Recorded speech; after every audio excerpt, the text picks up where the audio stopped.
ഉമ്മൻചാണ്ടി സാറിനെ ചൂണ്ടിയാണ് ഇന്നത്തെ കോക്ടെയിൽ തുടങ്ങുന്നത്. ചാണ്ടി സാറിന് അങ്ങ് ബംഗളൂരുവിൽ നിന്ന് പുതുതായി ലഭിച്ച അംഗീകാരത്തെപ്പറ്റി വി.എസ്. ഇന്ന് സഭയിൽ പ്രതിപാദിക്കുകയുണ്ടായി. വി.എസിൻ്റെ കയ്യിൽ കിട്ടിയാലുണ്ടോ ചാണ്ടി സാറിന് രക്ഷ? പണം തട്ടിച്ച കേസിൽ കേരളത്തിൻ്റെ മുഖ്യമന്ത്രിയായിരുന്ന ഉമ്മൻചാണ്ടി അല്ലേ ഇപ്പോൾ ശിക്ഷിക്കപ്പെട്ടിരിക്കുന്നത്? ഇത് കേരളീയർക്കാകെ നാണക്കേടല്ലേ സാർ? നേരത്തെ ഐക്യരാഷ്ട്രസഭയുടെ അവാർഡ് മേടിച്ച ലോകത്തെ ആദ്യത്തെ മുഖ്യമന്ത്രി ആണ് ഉമ്മൻചാണ്ടി എന്നാണ് അന്ന് എൻ്റെ ബഹുമാന്യരായ കോൺഗ്രസ് സുഹൃത്തുക്കൾ പറഞ്ഞത്. ഇപ്പോൾ ഏതായാലും ഉമ്മൻചാണ്ടിക്ക് ഒരു അന്താരാഷ്ട്ര അവാർഡ് കൂടി ലഭിച്ചിരിക്കുകയാണ് സാർ. പണം തട്ടിച്ച കേസിൽ, അതും ഒരു വൃത്തികെട്ട കേസിൽ ശിക്ഷിക്കപ്പെട്ട് ലോകത്തെ ആദ്യത്തെ മുഖ്യമന്ത്രി എന്ന പദവിയും അദ്ദേഹം സ്വന്തമാക്കിയിരിക്കുകയാണ്. ചാണ്ടി സാർ ഇപ്പോൾ വെറും MLA മാത്രമായിരിക്കുന്നത് കൊണ്ടാണ് വലിയ പുകിൽ ഇല്ലാത്തത്. ഇത്രയൊക്കെ ആയിട്ടും ആ സുധീരൻജിയോ ചെന്നിത്തലാജിയോ സഹപ്രവർത്തകൻ്റെ വിധിയെക്കുറിച്ച് ഒരക്ഷരവും മിണ്ടിയിട്ടില്ല. കുത്തി ചോദിച്ചപ്പോൾ എന്തൊക്കെയോ പറഞ്ഞ് സുധീരൻജി മുങ്ങി. വിധിയെക്കുറിച്ച് ഒന്നും പറയാതെ എല്ലാം ചാണ്ടി സാറിൻ്റെ വിധി എന്നും പറഞ്ഞ് സമാധാനിക്കുകയാണ് കോൺഗ്രസ് നേതാക്കൾ. ഈ കാര്യത്തിൽ അങ്ങനെ ഏതെങ്കിലും തരത്തിലുള്ളൊരു ആശയക്കുഴപ്പമുള്ളതായി എനിക്ക് തോന്നിയിട്ടില്ല. ഇത് സംബന്ധിച്ച് ബഹുമാനപ്പെട്ട ശ്രീ ഉമ്മൻചാണ്ടി തന്നെ കാര്യങ്ങൾ കൃത്യമായി വിശദീകരിച്ചു കഴിഞ്ഞു. കൂടുതൽ എന്തെങ്കിലും ഒരു വിശദീകരണത്തിൻ്റെ പ്രസക്തി ഉണ്ട് എന്ന് ഇപ്പോൾ ആരും പറയില്ല. ബംഗളൂരുവിലെ കേസായതുകൊണ്ടാണ് ചാണ്ടി സാറിന് ശിക്ഷ കിട്ടിത്തുടങ്ങിയതെന്ന് സരിതാ നായർ മനസ്സിലാക്കിയിട്ടുണ്ട്. നിലവിലുള്ള കേസുകളൊക്കെ അന്യസംസ്ഥാനത്തേക്ക് മാറ്റിയിരുന്നെങ്കിൽ എന്നാണ് ടി വനിത ഇപ്പോൾ ആഗ്രഹിക്കുന്നതത്രേ. സോളാർ കേസ് മാത്രമല്ല, ഇനിയും പലതും ചാണ്ടി സാറിൻ്റെ തലയിൽ വീഴാനിരിക്കുന്നതേ ഉള്ളൂ എന്നാണ് സരിത പറയുന്നത്. നാശത്തിൻ്റെ തുടക്കം എന്ന് ഞാൻ പറയില്ല. ഞാൻ പറയുന്നത് ഞങ്ങൾ സോളാർ എന്ന് പറയുന്ന ഒരു തട്ടിപ്പിൽ മാത്രമല്ല ശ്രീ ഉമ്മൻചാണ്ടി ഉള്ളത്. ഇനി ഞാൻ വേറൊരു വിഷയം പറയാം, സോളാറുമായിട്ട് സംബന്ധിച്ചതിനുള്ളൊരു വിഷയം പറയാം. കൊച്ചിൻ എയർപോർട്ടിൽ സോളാർ ഇലക്ട്രിഫിക്കേഷൻ നടത്തി. ഒരു 500 കിലോവാട്ടിൻ്റെ ഒരു പവർ പ്രോജക്റ്റ് വന്നു. ആ പവർ പ്രോജക്റ്റിനകത്ത് ഉമ്മൻചാണ്ടി BJ കുര്യനും എന്താണ് ചെയ്തത്? പക്ക അഴിമതിയാണ് ചെയ്തത്. ആ അഴിമതിയെ ഇപ്പം CBI സ്ക്രൂട്ടനൈസ് ചെയ്യുന്നുണ്ട്. അവർക്ക് പെറ്റീഷനായിട്ട് അതിൻ്റെ പേരിൽ ഹൈക്കോടതിയിൽ നിന്ന് അത് ഡയറക്ഷൻ പോയിട്ട് CBIയുടെ കൊച്ചിൻ യൂണിറ്റ് അത് സ്ക്രൂട്ടനൈസ് ചെയ്തുകൊണ്ടിരിക്കുകയാണ് ആ പരാതി. ആ പ്രതികരണം ശരിക്കും കേട്ടപ്പോൾ എനിക്ക് റെഡിക്കുലസ് ആയിട്ടാണ് തോന്നിയത്. കാര്യം അങ്ങനെ വന്നപ്പോൾ എനിക്ക് മനസ്സിലായത് എന്താണെന്ന് വെച്ചാൽ അദ്ദേഹം തുറക്കുന്നത് കള്ളം പറയാൻ വേണ്ടി മാത്രമാണെന്ന് തോന്നി. അപ്പോൾ അന്നൊന്നും ഈ പറയുന്ന ശ്രീ ഉമ്മൻചാണ്ടി സാറിന് എനിക്കെതിരെ കേസ് ഉണ്ടെന്ന് അറിയില്ല എന്ന് പറയുമ്പോൾ നമുക്ക് തന്നെ ശരിക്കും ചിരി തോന്നും. അത് എൻ്റെ വ്യക്തിപരമായത്. ചാണ്ടി സാറിൻ്റെ കാര്യത്തിൽ മാത്രമാണ് സുധീരൻജിക്ക് മിണ്ടാട്ടം മുട്ടിപ്പോയതെന്ന് കരുതണ്ട കേട്ടോ. പല വിധങ്ങളായ വിഷയങ്ങൾ ഉയർത്തിപ്പിടിച്ച് പ്രതിപക്ഷം നടത്തിയ സമരങ്ങൾ എന്തിനാണ് പാതി വഴിക്ക് ഉപേക്ഷിച്ച് രക്ഷപ്പെട്ടതെന്ന് ചോദിച്ചപ്പോഴും സുധീരൻജിക്ക് തൊണ്ടയിൽ മുള്ളുകുരുങ്ങി. നടത്തിയ സമരങ്ങളെല്ലാം തോറ്റുപോയാൽ എന്ത്, കാവിലെ പാട്ടുമത്സരത്തിന് കാണാം എന്ന ലൈനിലാണ് സുധീരൻജി. താങ്കൾ ഈ പ്രക്ഷോഭം പാതി വഴിയിൽ ഉപേക്ഷിച്ചു എന്ന ആ ഒരു നിഗമനത്തോട് ഒട്ടും യോജിപ്പില്ല. എല്ലാ പ്രശ്നങ്ങളും അതേ രീതിയിൽ അതിൻ്റെ ഗൗരവത്തിൽ തന്നെ നിലനിൽക്കുന്നു എന്നുള്ളതാണ് യാഥാർത്ഥ്യം. സ്വാശ്രയ പ്രശ്നം സംബന്ധിച്ച് UDFൻ്റെ ശക്തമായ ക്യാമ്പയിൻ നടന്നുകൊണ്ടിരിക്കുകയാണ്. ഇനി UDF 1000 ഉദ്യോഗങ്ങൾ വെച്ചിരിക്കും. നിയമസഭ എന്നും സ്തംഭിപ്പിക്കുക എന്നുള്ളത് UDFിൻ്റെ ലക്ഷ്യമല്ല. റിസൾട്ട് ജനങ്ങളാണ് തീരുമാനിക്കേണ്ടത്.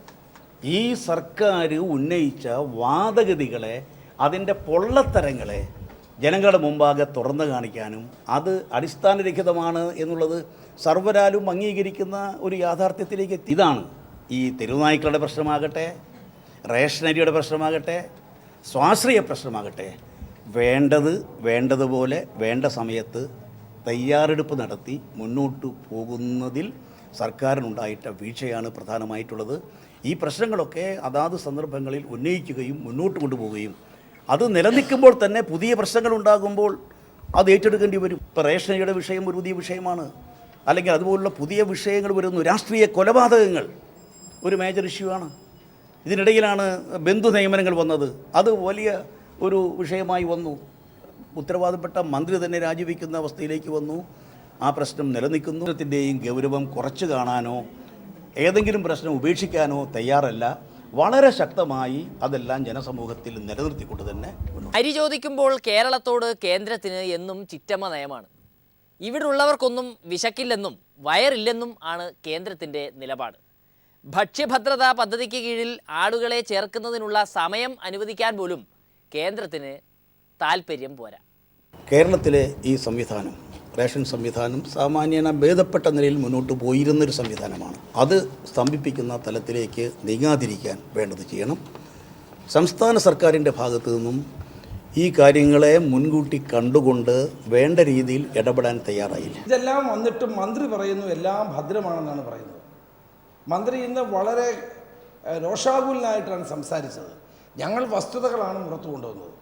കേരളത്തിൽ ആയിരക്കണക്കിന് പാവപ്പെട്ട ആളുകൾ അനുഭവിക്കുന്ന ഒരു പ്രയാസമാണ് സർക്കാരിൻ്റെ മുമ്പിൽ പ്രതിപക്ഷം കൊണ്ടുവന്നത്. അത് പ്രതിപക്ഷത്തിൻ്റെ ഉത്തരവാദിത്വമാണ്. ഇന്നും കേരളത്തെ ഇന്ത്യയിലെ ഒരു സംസ്ഥാനമായി കണക്കാക്കാൻ കേന്ദ്രം തയ്യാറായിട്ടില്ല.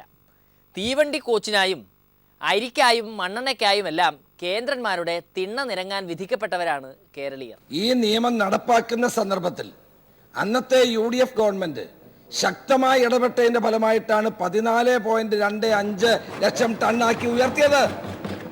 നമ്മുടെ ക്ലെയിം 16.5 ഇപ്പൊ UPക്ക് കിട്ടുന്നത് കേരളത്തിന് കിട്ടുമോ? UPയുടെ ജനസംഖ്യയും കേരളത്തിലെ ജനസംഖ്യയും തമ്മിൽ നമുക്ക് നോക്കാൻ പറ്റുമോ? അത് പക്ഷെ നമുക്ക് UDF ഗവൺമെന്റ് ഇടപെടൽ മൂലമാണ് 14.25 വർദ്ധിപ്പിച്ചെന്നുള്ള കാര്യം അങ്ങ് മറക്കുന്നുണ്ടോ? സാർ ആ വാദഗതി ഞാൻ അങ്ങോട്ട് ചോദിച്ചോട്ടെ. ആസാമിന് നമ്മളെക്കാൾ കൂടുതൽ കിട്ടിയല്ലോ, ഒഡീസയ്ക്ക് നമ്മളെക്കാൾ കൂടുതൽ കിട്ടിയല്ലോ, ജാർഖണ്ഡിന് നമ്മളെക്കാൾ കൂടുതൽ കിട്ടിയല്ലോ. നമുക്കെന്താ കുറഞ്ഞു പോയി? സ്റ്റാറ്റ്യൂട്ടറി റേഷൻ സമ്പ്രദായം നിലനിന്ന ഈ സ്റ്റേറ്റിന് എന്തുകൊണ്ട് കുറഞ്ഞുപോയി? തെരുവുനായയുടെ ഭരണം മികച്ച രീതിയിൽ പുരോഗമിക്കുകയാണ് നമ്മുടെ സംസ്ഥാനത്ത്.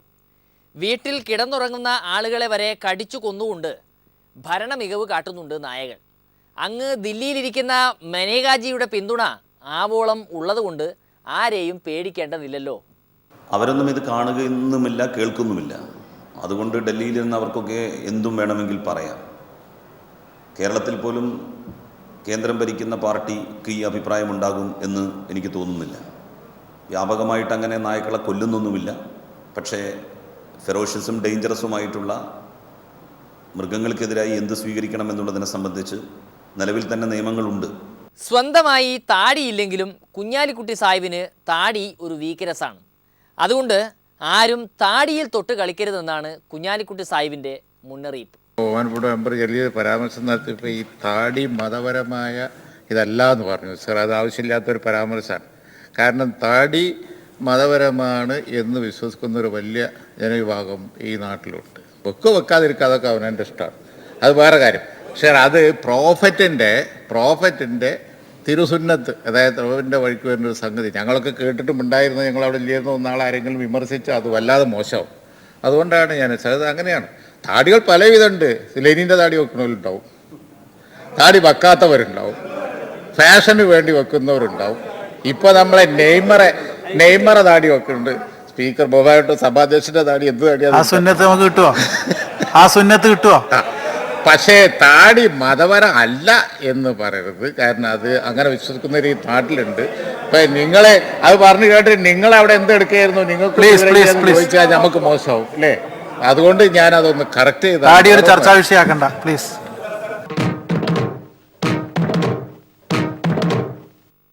KSEBയിൽ പരാതി പരിഹാരത്തിനായി വൻ സൗകര്യമുള്ള ഫോൺ സംവിധാനത്തിന് തുടക്കമായത്രേ.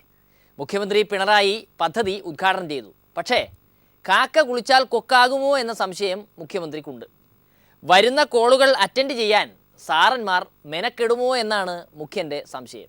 പിന്നെ ടോൾ ഫ്രീ നമ്പർ 1919 ഒരേ സമയം 50ഓളം കോളുകൾ അറ്റൻഡ് ചെയ്യാൻ കഴിയുമെന്നാണ് പറയുന്നത്. നിങ്ങളിവിടെ വർക്ക് ചെയ്യുന്നവരായതുകൊണ്ട് താഴത്തെ ഓഫീസുകളുടെ സ്ഥിതി ശരിക്ക് അറിയുന്നവരല്ല. അവിടെ ബെല്ലടിച്ചാൽ ബെല്ലെവിടെ നിന്ന് അടിക്കുമെന്നല്ലാതെ സാധാരണ എടുക്കുന്ന ശീലം വളരെ കുറവാണ്. ഞാൻ വൈദ്യുതി മന്ത്രിയായിരിക്കുന്ന കാലത്ത് ഒരു വിദേശയാത്ര നടത്തിയിരുന്നു. ഒരു വിദേശ രാജ്യത്തപ്പോൾ പോയപ്പോൾ അവിടെ അന്ന് കണ്ടത് എന്നുവെച്ചാൽ 96 മൂന്നാമത്തെ ബെല്ലടിക്കുമ്പം ഫോൺ എടുത്തിരിക്കണം. 3 ബെല്ലിനുള്ളിൽ ഫോൺ എടുത്തില്ലെങ്കിൽ കാര്യം പോക്കായിരിക്കും. നമ്മുടെ ഇവിടുത്തെ സ്ഥിതിയല്ല. എന്തെങ്കിലും പ്രശ്നങ്ങളുണ്ടായി, വൈദ്യുതി ഫെയിലിയറായി, അങ്ങനെ എന്തെങ്കിലും കാര്യത്തിന് വിളിക്കുകയാണെങ്കിൽ യുദ്ധസജ്ജമായി നിൽക്കുകയാണ് വാഹനം. അപ്പോൾ ഉടനെ ആ വിളിച്ച സ്ഥലത്തേക്ക് പോകും. അത് സിംഗപ്പൂരിലായിരുന്നു ഞാൻ കണ്ടത്. അപ്പോൾ നമ്മുടെ സ്ഥിതി അന്നേരം പരമ കഷ്ടമായിരുന്നു.